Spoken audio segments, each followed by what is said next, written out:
Hi viewers, அனைவருக்கும் வணக்கம். நான் உங்கள் பிரமிளா ஸ்ரீகுமார்.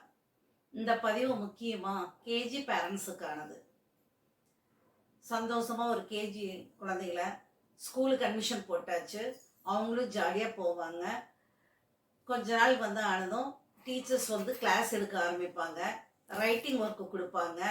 ரைட்டிங் ஒர்க்கு கொடுத்ததுமே குழந்தைங்க கொஞ்சம் ஸ்லோவாக பின்வாங்குவாங்க. அதாவது எழுதுறதுக்கு அவங்க சிரமப்படுவாங்க. எழுதுறதுனால ஸ்கூலுக்கு போக மாட்டேன், இல்லை வயிறு வலிக்குது, இல்லை தலை வலிக்குது, வாந்தி வருது, இல்லை ஏதாச்சும் ஒரு ரீசன் சொல்லி அந்த குழந்தைங்க அடம்பிடிப்பாங்க. உடனே பேரண்ட்ஸும் என்ன செய்கிறீங்க அப்படின்னா, சரி ஸ்கூலுக்கு போக வேண்டாம் அப்படிங்கிறது ஒரு சில பேரண்ட்ஸ் லீவ் எடுக்க வச்சிடுறீங்க.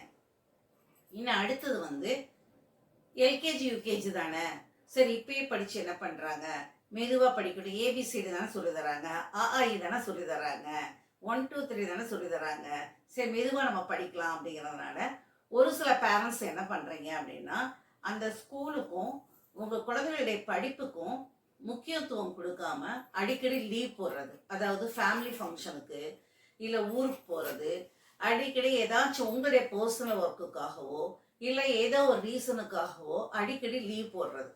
அப்போ அந்த அடிக்கடி லீவு போடும்போது என்ன ஆகும்னா, அந்த குழந்தைக்கு ரெகுலாரிட்டி போகும். ஏன்னா அந்த டெய்லி ஒரு கேஜி கிளாஸ் அப்படிங்கும்போது அவங்களோட லைஃப்பில் புதுசாக ஒவ்வொரு நாளும் ஒவ்வொரு எழுத்துக்களை அந்த குழந்தைங்க படிக்கக்கூடிய ஸ்டேஜ்.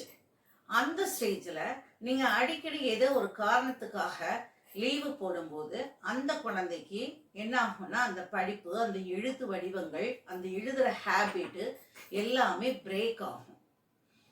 பெரிய குழந்தைகளாக இருந்தால் மொத்தமாக சேர்த்து அவங்க படிக்கலாம். ஆனால் அதுவுமே அந்த குழந்தைகளுக்கு சிரமம்தான்.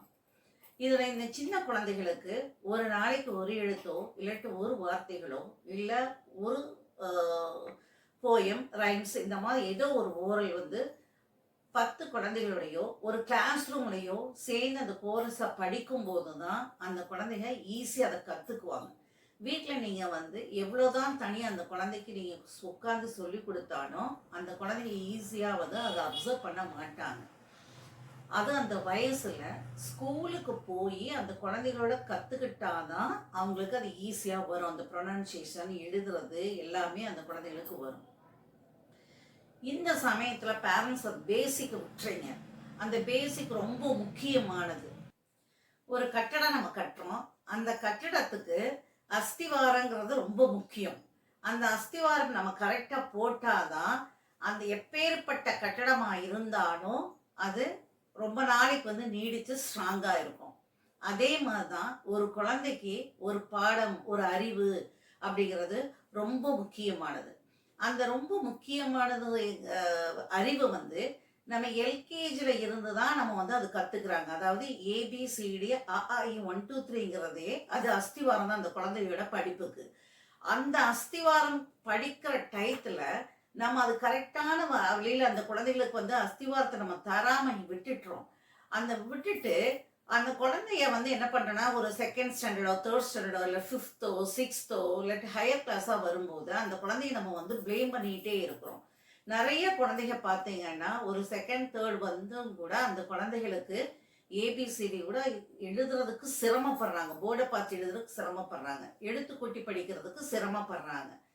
அந்த வகுப்பையும் விட்டுட்டோம்னா 5th 6th ஒரு ஹையர் கிளாஸ் கூட அந்த குழந்தை சிரமப்படுது. இது எல்லாமே என்ன காரணங்கள் அப்படின்னா, அந்த குழந்தை எப்போ எல்கேஜி யூகேஜி படிக்கும்போது நம்ம பேரண்ட்ஸோ இல்லை டீச்சர்ஸோ ஏதோ ஒரு வகையில் அந்த குழந்தைக்கு சரியான அஸ்திவாரம் நம்ம கொடுக்காம விட்டது தான் காரணம்.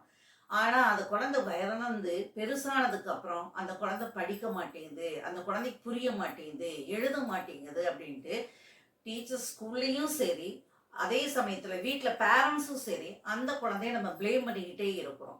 அதனால் இப்போ இருக்கக்கூடிய கேஜி பேரண்ட்ஸு தயவு செய்து அந்த குழந்தைகளை அடிக்கடி லீவ் எடுக்காமல் சரியான வகையில் உங்கள் குழந்தைகளுக்கு படிப்பை கொடுங்க. இந்த எல்கேஜி யூகேஜிங்கிறது மிக மிக முக்கியமான ஒரு காலகட்டம். அந்த காலகட்டத்தில் குழந்தைகள்கிட்ட படிப்பு விஷயத்தில் ரொம்ப செல்லம் கொடுத்து நீங்கள் அதை அந்த குழந்தைகளுடைய படிப்பை ஸ்டாப் பண்ணிடாதீங்க. அதாவது ஸ்டாப் அப்படின்னா கரெக்டான வேலை ஹோம் ஒர்க்கு அந்த குழந்தையவே செய்ய வைங்க.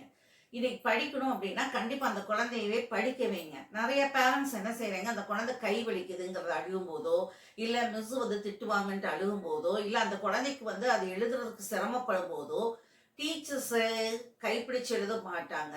தொடக்கத்துல மட்டும்தான் டீச்சர்ஸ் எழுதி தருவாங்க. அதுக்கப்புறம் பேரண்ட்ஸும் எழுத வைப்பாங்க. இப்ப பேரண்ட்ஸ் நிறைய பேர் என்ன பண்றாங்க அப்படின்னா, குழந்தை சிரமப்படக்கூடாதுங்கிறதுக்காக பேரண்ட்ஸ் கையை பிடிச்சு எழுதி பழக்குறீங்க. அந்த கையை பிடிச்சு எழுதி பழக்கும்போது அதே ஹேபிட் தான் அந்த குழந்தை வந்து எதிர்பார்க்கும். அதனால தொடக்கத்திலேயே வந்து எழுத்து வடிவத்திலையும் சரி, படிப்பு விஷயத்திலையும் சரி, கொஞ்சம் பேரண்ட்ஸ் வந்து கேர் எடுத்து உங்க குழந்தைகளுக்கு வந்து சரியான வகையில படிக்க வைங்க. இந்த பதிவு உங்களுக்கு தேவைப்படாட்டியும் உங்களுடைய ரிலேஷன்ஸுக்கு, உங்களுடைய ஃப்ரெண்ட்ஸுக்கு, உங்களுடைய கொலீக்ஸுக்கு கண்டிப்பா இது தேவைப்படும். அதனால இதை ஷேர் பண்ணுங்க, சப்ஸ்கிரைப் பண்ணுங்க. Thank you very much.